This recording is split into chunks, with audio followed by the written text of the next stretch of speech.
Business Success Podcast. I'm your host, Bonnie Bonadeo, so welcome. We're all about building your brand while developing you to thrive.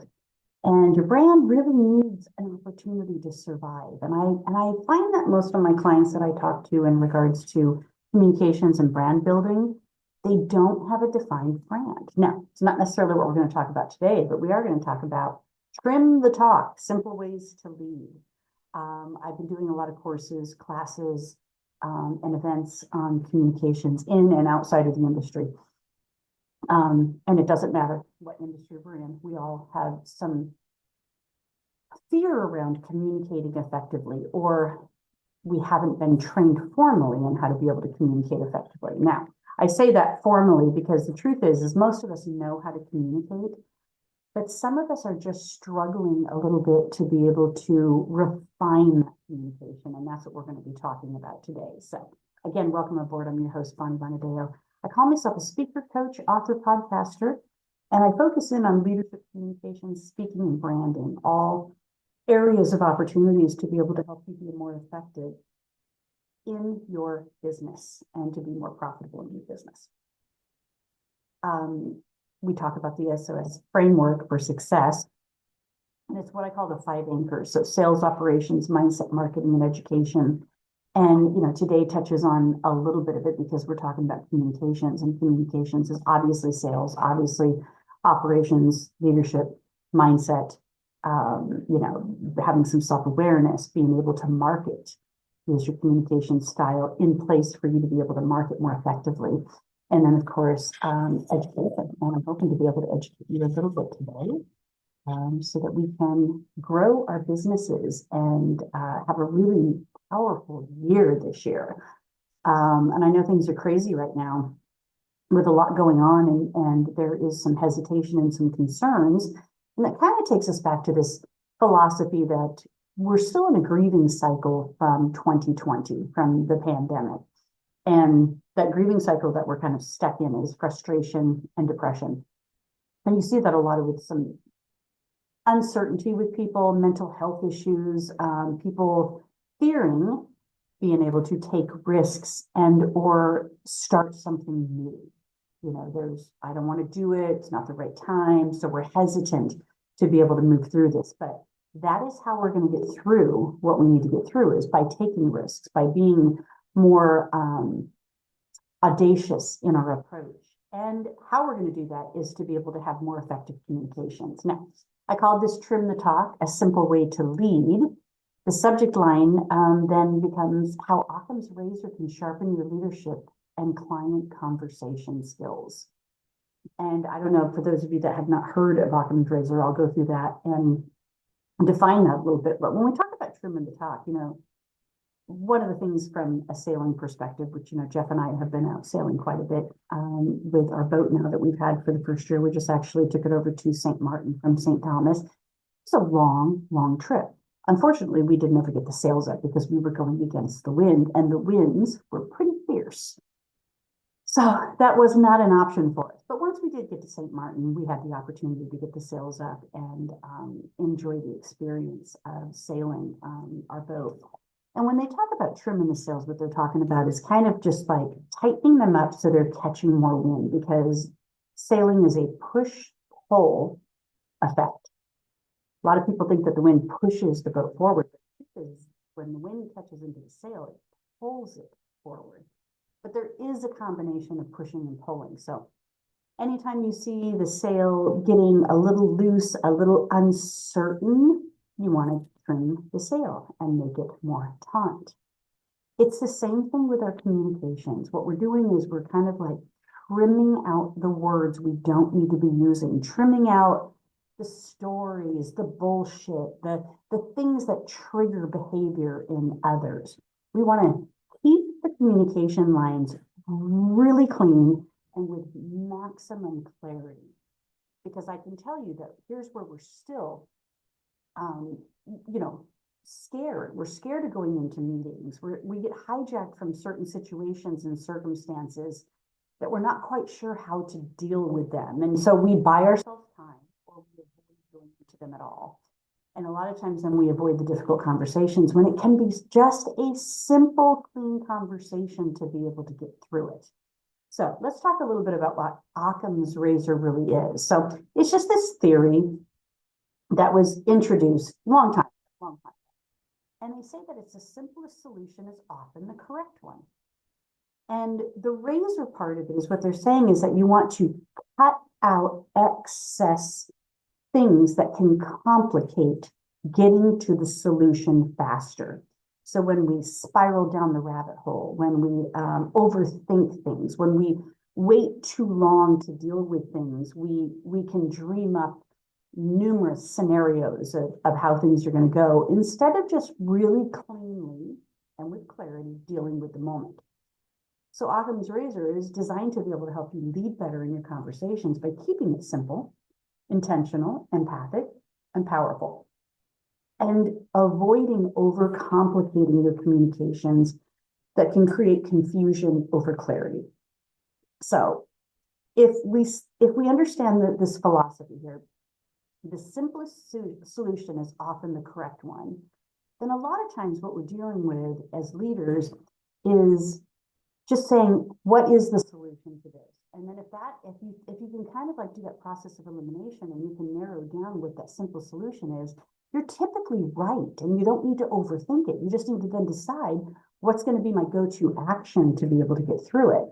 If it's a situation with another person, a lot of times as a leader, your most effective way to communicate is to ask them what they think the solution is. And oftentimes it's right because they're giving you the answer. Now, typically what we do sometimes is we get out of the conversation a little too fast. And that's where we lose a little bit of our edge. So let's talk about the communication trap here. Sometimes we have a tendency to over-explain, overspeak, overdo any effort in order to sound smart or authoritative. And as a leader, there is a point where being authoritative might be necessary. But if you start out that way, if it's to compensate for fear, anxiety, or uncertainty, then what's going to happen is you're just going to trigger the amygdala, you're going to send somebody into a hijack, and now you're dealing with an emotional piece of it that you wouldn't have to deal with if you kept it clean and simple. A lot of times there's fear of adding kindness and empathy in the conversations because you think it won't make you look strong or in charge.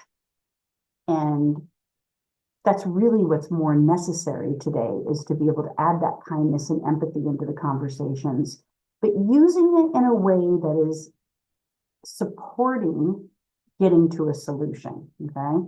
Number 3 is we have a tendency to overuse the words and we give multiple solutions instead of one clear direction. And you want to think about what is the outcome that you're really looking for? And if the outcome is a specific outcome, you want to kind of make sure that you're not going down these different paths. You want to go down a straight path. You want to get to that solution.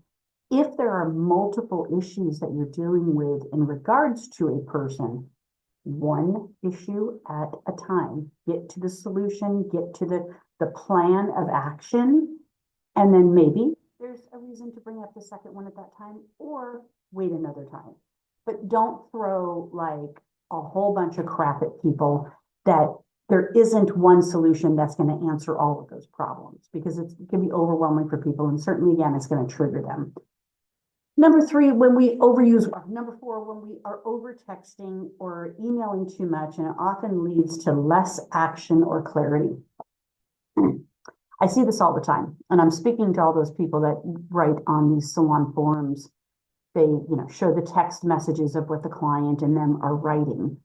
99.9% of the time, you are over texting. And what you're not texting is how to be able to get to a solution. They don't want to hear your story. They do not give a poo about your story. They want a solution. So how you handle that is being able to kind of like have empathy. Thank you for reaching out to me. Let's see what we can do. Here's a solution, or here's a couple solutions. Which one is a better option for you? That's all they want to hear. They do not want to hear your story. That's how you're going to be able to save a client. And that's how a client is going to be able to then say, oh my God, no, there was a situation. She handled it so well. I would definitely recommend her or him. All right. That's how you get referrals, when you manage communications really well. So stop over texting, stop telling the whole story, stop blaming it on things like, well, my cost of goods is this, or I have a child at home. They don't care. Okay. I know that sounds terrible to say that, but you're a business and you're offering a service, and you want to keep that conversation based on service conversation and business conversation. I know we get to know each other, clients and service providers, and we know a lot more about our clients than we should, and they know a lot more about us than they should.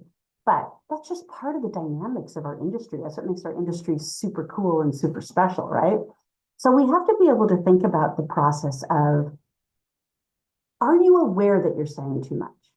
Are you aware that you're not implementing empathy within a response to be able to manage that emotional context of it all?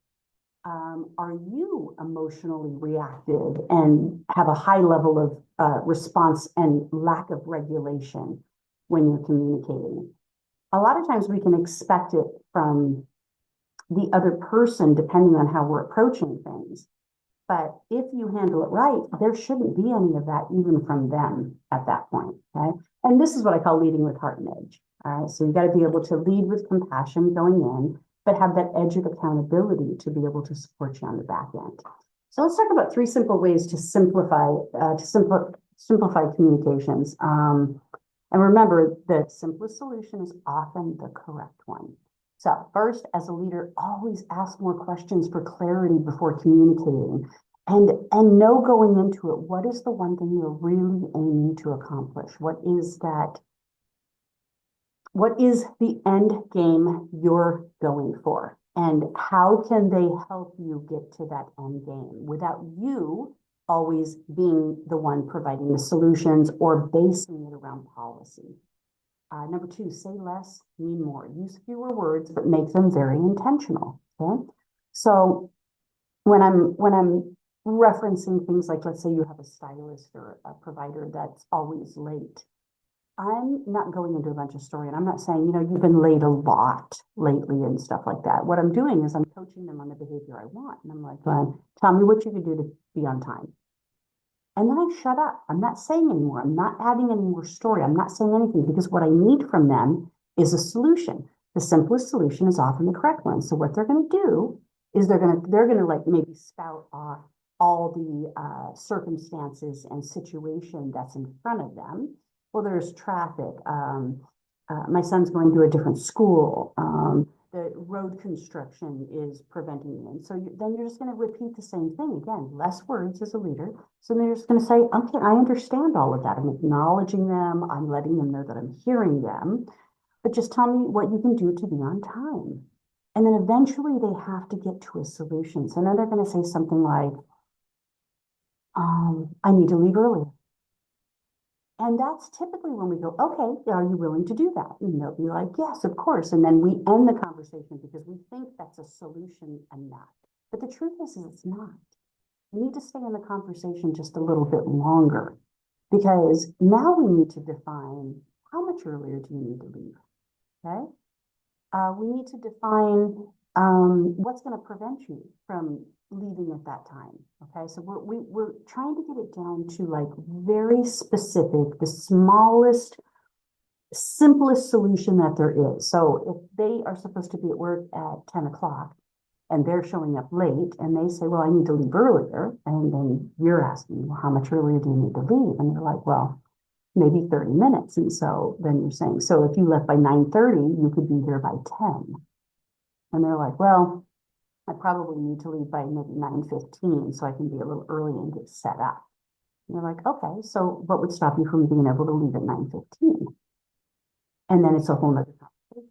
Just keep staying in that conversation until they're really committed to leaving at 9:15. Now, if you've watched me in action live with this scenario with some volunteers, you will see how this conversation just naturally flows.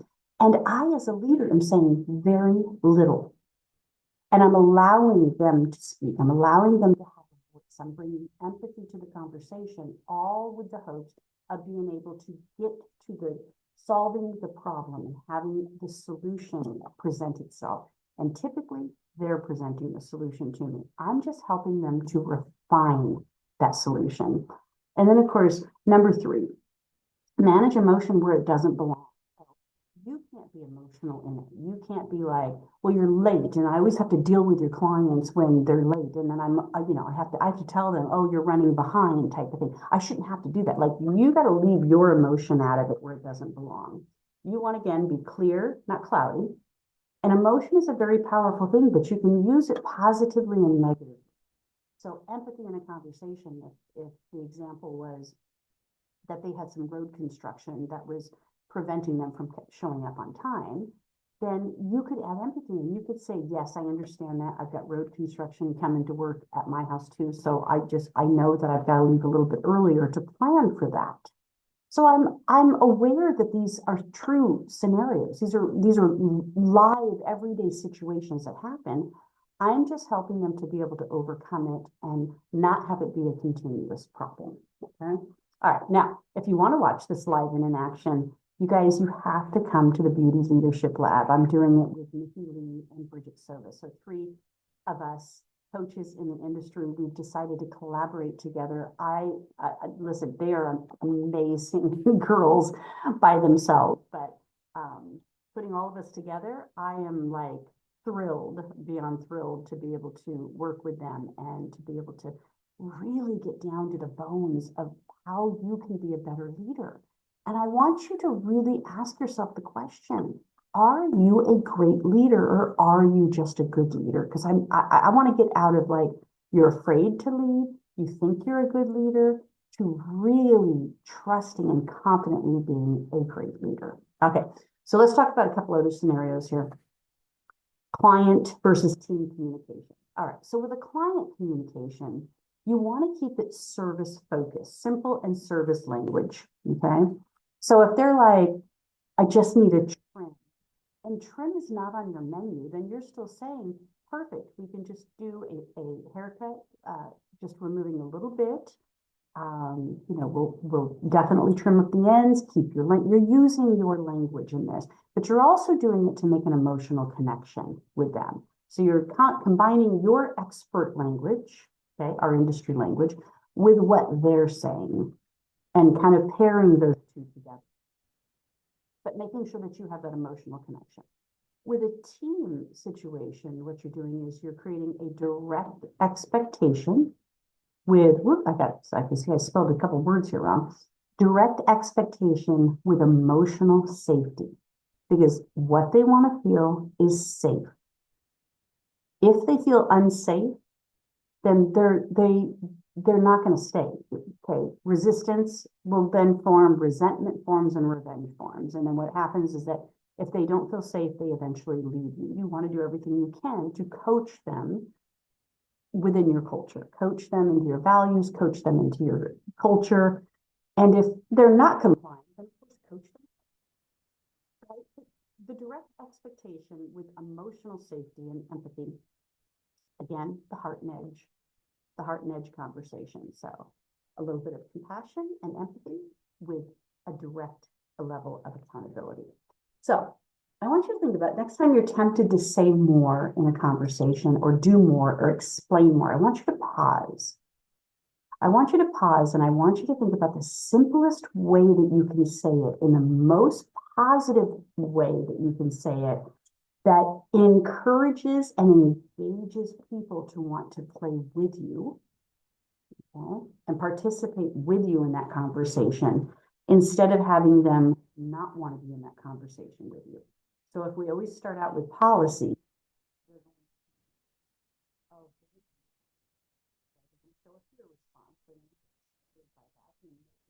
kick in, and then you're dealing with a whole different scenario here. If you trigger them, okay, so the simplest way that you can say it that doesn't trigger them, but engages them and has them come up with the solutions for themselves to be solved here. And then I want you to ask yourself, where in your leadership, are you complicating communications? So maybe you're training new staff. Maybe you are doing meetings often and you're repeating the same things to them. Maybe you're just you're nervous and you're in, some of these difficult conversations, or maybe you're doing some one-on-ones or some reviews and you're nervous about having to share with them certain aspects of how they can grow. Where in your leadership are you complicating communications? Right? Now, I could do this online all day long. I could talk about this all day long, as a matter of fact. But the truth is, what you need is to be a part of it and see it in action. And that's where the Beauty Leadership Lab is coming in. With Nikki, Brigette, Sobus, and myself on May 17th and 18th, we're going to be at the Base One location in Ohio. This is powered by Penzone Salon. So it is a venue location that we will be at. And we're excited to be able to meet you. We're excited to be able to share with you HR, money mindset, leadership mindset, communication skills, marketing and branding skills, and how all of those tie in together to you being a fabulous leader. So I hope you'll join us. We have some, early bird special pricing going on right now. You can click the QR code if you're watching this on video. But if you're listening to me on my podcast, then you want to go to beautyleadershiplab.com, beautyleadershiplab.com, and you'll see the registration site right there throughout the page. And on the bottom, we got the early bird pricing going on until May 1st. But reach out to me if you want to ask more questions or you need more assistance in the way that you're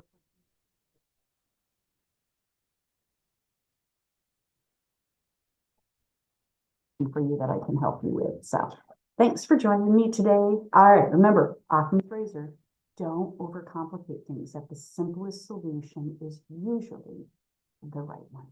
I'll see you soon.